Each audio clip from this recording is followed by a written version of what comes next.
राधे राधे, सभी भक्तों को राधे राधे। और सभी भक्तों से मेरा निवेदन है कि हमारे इस YouTube चैनल को सभी सब्सक्राइब करें, लाइक करें, शेयर करें और ज़्यादा से ज़्यादा हमारे चैनल से सभी जुड़ेंगे। आज मैं आपको इस वीडियो में बताने जा रहा हूँ कि संत की महिमा क्या है।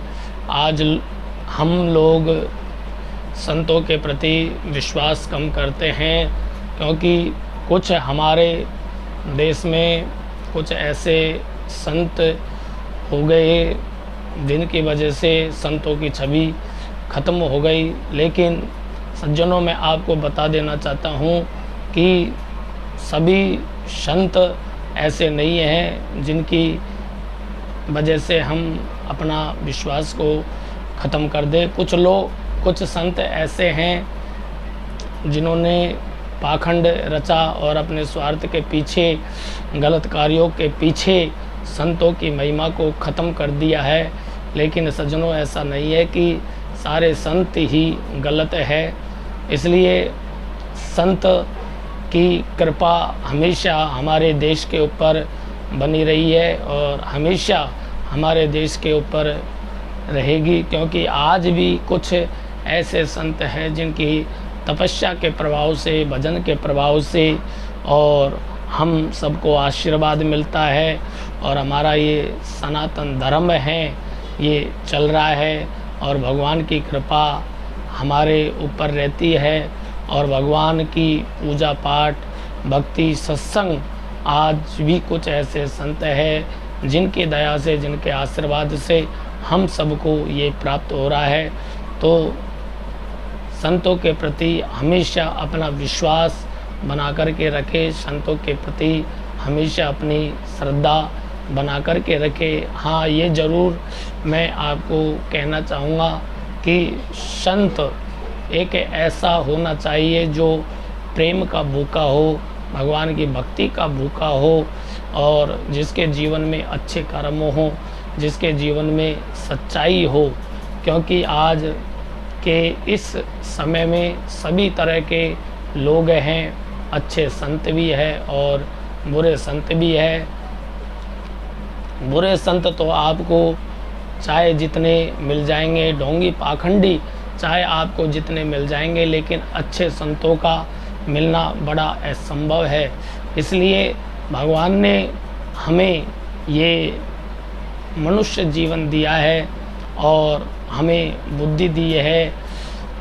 हम अपने विवेक के द्वारा पहचान सकते हैं कि अच्छा क्या है, बुरा क्या है और संतों के प्रति हमेशा अपना भाव बना कर के रखें। और क्योंकि हर शास्त्रों में बताया है कि गुरु गोविंद दोनों खड़े, काकू लागू पाए, बलिहारी गुरुदेव की जो गोविंद दियो बताए।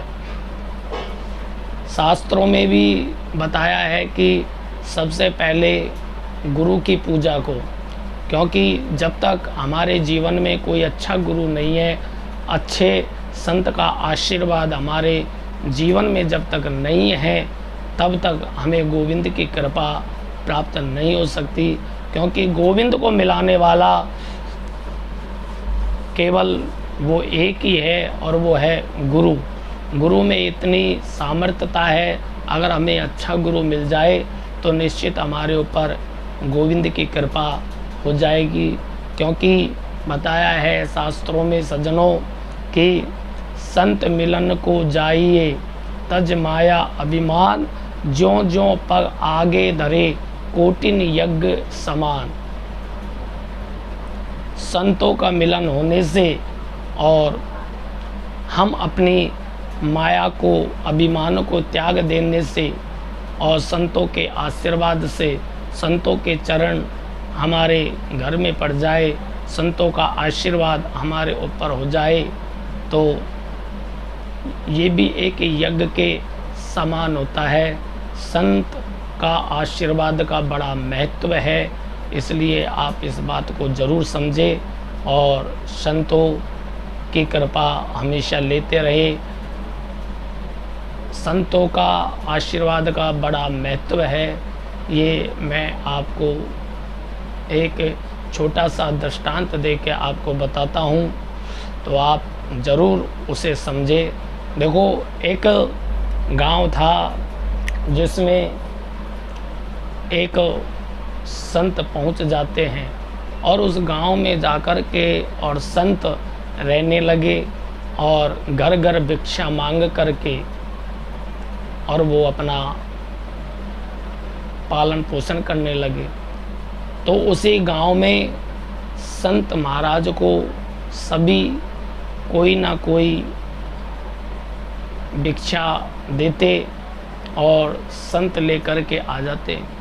लेकिन एक घर में जैसे ही संत पहुँचे, एक सेठ जी के घर, तो सेठ जी की पत्नी जो सेठानी थी वो संत को कोई भी भिक्षा नहीं देती थी।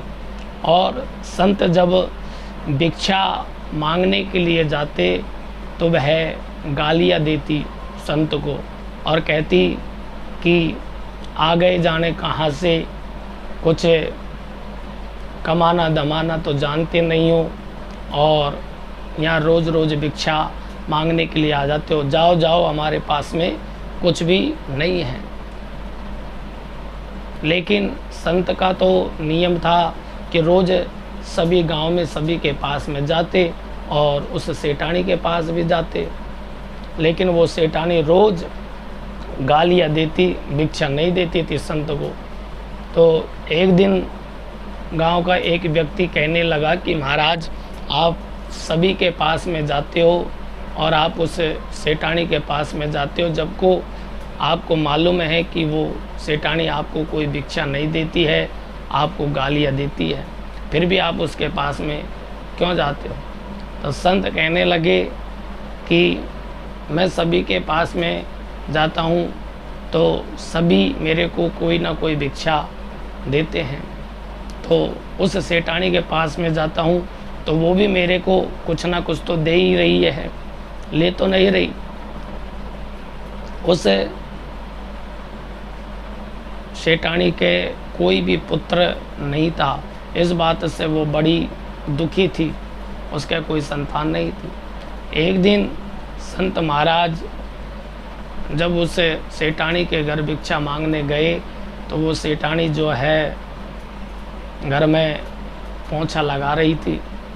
जैसे ही महात्मा जी ने जाके और सेठानी जी से भिक्षा मांगी, भिक्षाम देही, तो वो सेठानी कहने लगी कि अरे निठल्ले आ गए, फिर भीख मांगने, मना किया फिर भी आ गए। महात्मा जी भिक्षा मांगते रहे तो सेठानी जी को गुस्सा आया और जिस पोंछे से वो पोंछा लगा रही थी, वो पोंछे का जो कपड़ा था वो उठा करके और महात्मा जी के मुख पे मार दिया। महात्मा जी ने उस पोंछे को लिया और लेकर के चले गए। उस पोंछे के कपड़े को धोआ, साफ किया और साफ कर कुरा के, और महात्मा जी ने उस कपड़े का दीपक बनाया और उसको दीपक में तैयार करके और दीपक प्रज्वलित कर दिया। और आज महात्मा जी ने उस सेठानी जी को आशीर्वाद दिया कि देवी तूने मेरे को ये पोंछे का कपड़ा मारा है और मैं तेरे को आज आशीर्वाद देता हूँ कि जा, तेरे एक घर में संतान हो जाए।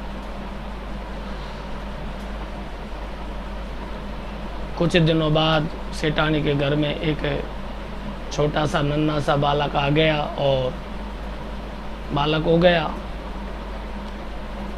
तो यहाँ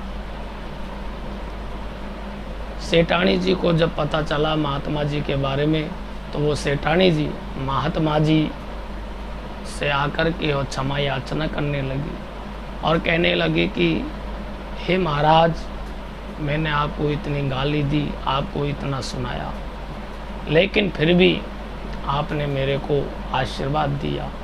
और मेरे कोई संतान नहीं थी, मैंने इतना पैसा खर्च कर दिया, सब डॉक्टरों को दिखाया, हकीम वैद्यों को, सबको दिखाया, सबसे मैंने, लेकिन मेरे को कोई संतान नहीं। और आज आपके आशीर्वाद से मेरे को पुत्र की प्राप्ति हुई। तो इसीलिए भक्तों, हम आपको ये बताना चाहते हैं कि संत जो है बड़े दयालु होते हैं, और इसलिए संतों का कभी भी अपमान मत कीजिए, हमेशा संतों का सम्मान कीजिए और उनके साथ प्रेम का व्यवहार कीजिए, क्योंकि संतों का आशीर्वाद जो है भगवान की बड़ी कृपा होती है। इसलिए साधु भूखा भाव का, धन का भूखा नाय, और जो साधु धन का भूखा वो साधु नाय। संत वही होता है जो भाव का भूखा होता है, प्रेम का भूखा होता है, भक्ति का भूखा होता है। इसलिए संतों का हमेशा सम्मान करो और संतों का आशीर्वाद लीजिए, संतों की वाणियों को सुनिए और संत कृपा को प्राप्त करें। यही मैं आपको इस वीडियो में बताना चाहता हूँ, और आप हमारे इस वीडियो को ज़रूर देखें और ज़्यादा से ज़्यादा सभी लाइक करें। जय श्री राधे, जय श्री श्याम।